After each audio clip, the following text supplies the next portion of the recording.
Have you ever felt so lost in darkness that even a glimmer of light seemed impossible to find?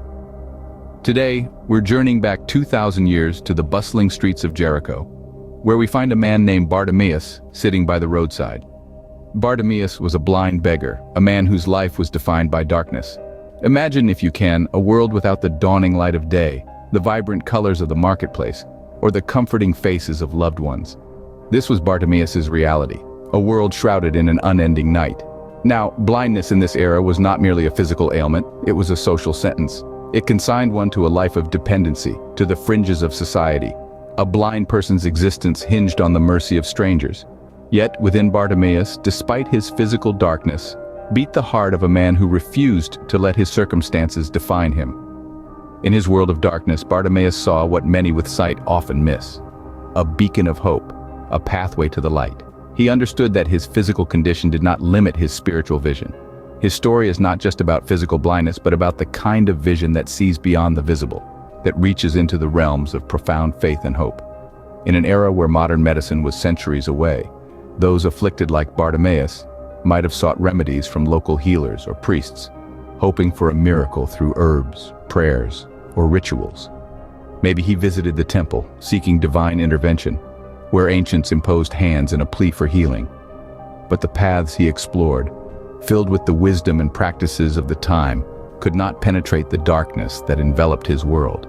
As the avenues he pursued came to dead ends, a compelling question arises: what happens when all conventional paths to healing fail? Yet within Bartimaeus beat the heart of a man who refused to be defined by his limitations. His story is just beginning, and it will take us on a journey from darkness to light, from despair to hope, from blindness to sight. In an era where modern medicine was centuries away, those afflicted like Bartimaeus might have sought remedies from local healers or priests, hoping for a cure through herbs, prayers, or rituals. Imagine the blind man's journey, feeling his way through the crowded streets of Jericho, guided by the sympathetic hands of strangers or the familiar tug of a loved one. Each step was a testament to his resilience, each stumble a reminder of his condition. In the bustling marketplace, he may have heard whispers of a healer, an herbalist perhaps, known for his concoctions of herbs and roots, promising to cure ailments. With hope kindling in his heart, Bartimaeus might have tried these remedies, hoping that the next dawn would bring the light he yearned for.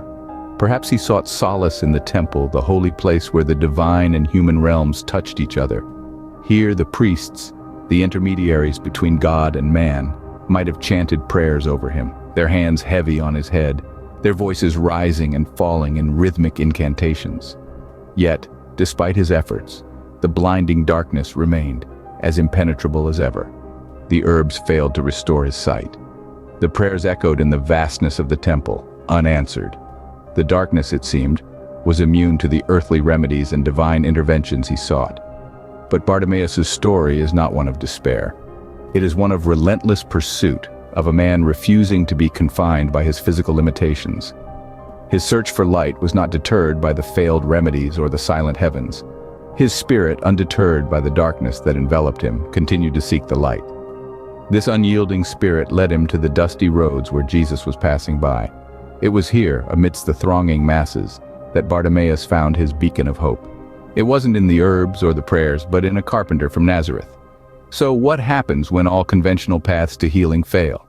For Bartimaeus, failure was not an end, but a redirection.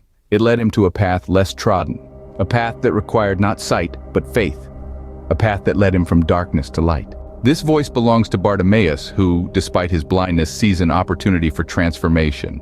Amidst the cacophony of the bustling Jericho streets, a distinct voice, a cry for mercy, cuts through the noise. Can you hear it?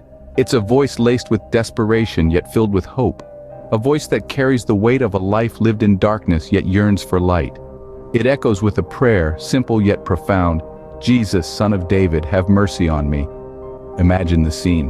The crowd growing silent, turning their heads toward the source of this plea. Picture the confusion, the curiosity, the whispers. Who dares to interrupt? Who dares to call out? They try to silence him, these gatekeepers of social decorum. Be quiet, they admonish. Do not disturb the master. But Bartimaeus, he knows better. He sees, not with his eyes, but with his heart. He discerns, not with his sight, but with his faith. And so, he raises his voice, louder, bolder. "Son of David, have mercy on me!" The rebukes of the crowd are like wind against a mountain. They cannot move him. His faith stands firm, his hope unshaken. His voice, once a mere whisper in the wind, becomes a roar. A declaration of faith, a testament to his unwavering belief in the power of Jesus. He knows deep within him that this is his moment, his chance for a miracle. For isn't that what faith is? A belief so strong, so unwavering it can move mountains, or in Bartimaeus' case, make the blind see. This man, shrouded in darkness, sees with more clarity than those bathed in the light of day. His physical blindness does not deter his spiritual sight. With every rebuke, his faith only strengthens. With every discouragement, his resolve only hardens. Instead of shrinking away, he stands tall. Instead of succumbing to despair, he clings to hope. Instead of being silenced, he shouts louder. And in doing so, he finds within himself a reservoir of strength and conviction that perhaps he hadn't realized was there. The climax of Bartimaeus' story unfolds with Jesus' response to this display of faith. Picture this, a blind beggar, marginalized and seemingly insignificant, calling out to the one they called the Messiah. His voice, a beacon of hope amidst the clamor of the crowd, caught the attention of Jesus, who stood still and commanded that Bartimaeus be brought to him. In the face of Bartimaeus' unwavering faith, Jesus asked a question that may seem simple, but is eternally profound. "What do you want me to do for you?" This wasn't a casual question, it was an invitation to express his deepest desire, to articulate his need in a moment of divine encounter. Bartimaeus, stripped of pretense and fully aware of his condition, responded with a plea for sight. This encounter is a testament to the transformative power of faith. Bartimaeus' plea was not a random cry in the wilderness, it was a profound expression of faith. He believed in the healing power of Jesus and was not afraid to voice it, even in the face of discouragement. The significance of this moment is multi-layered. On one hand, it underscores the power of faith to transcend physical limitations. Bartimaeus, despite his blindness, saw who Jesus was, recognized his divine authority, and had faith in his healing power. On the other hand, it highlights the compassionate nature of Jesus, who, amidst the crowd, stopped for one man, listened to his plea, and granted him his sight. But beyond the physical healing, this encounter signifies a spiritual awakening. Bartimaeus' faith was rewarded with more than just physical sight. He was granted the ability to see the world through the lens of faith, forever changed by this encounter with the divine.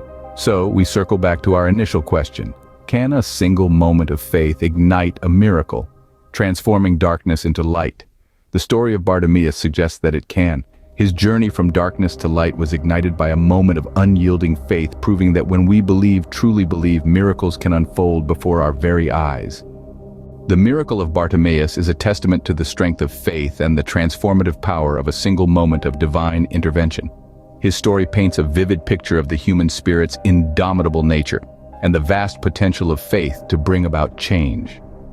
Bartimaeus, once enveloped in darkness, now bathed in light, experienced a transformation that transcended the physical. His sight was restored, yes, but the miracle went beyond the physical. His faith had brought him into an encounter with the divine, forever changing his life. In the aftermath of his healing, Bartimaeus made a choice. He chose to follow Jesus, to tread a path illuminated by faith. His story did not end with the restoration of his sight. Instead, it marked a new beginning, a journey from darkness into the light of faith, hope, and divine love.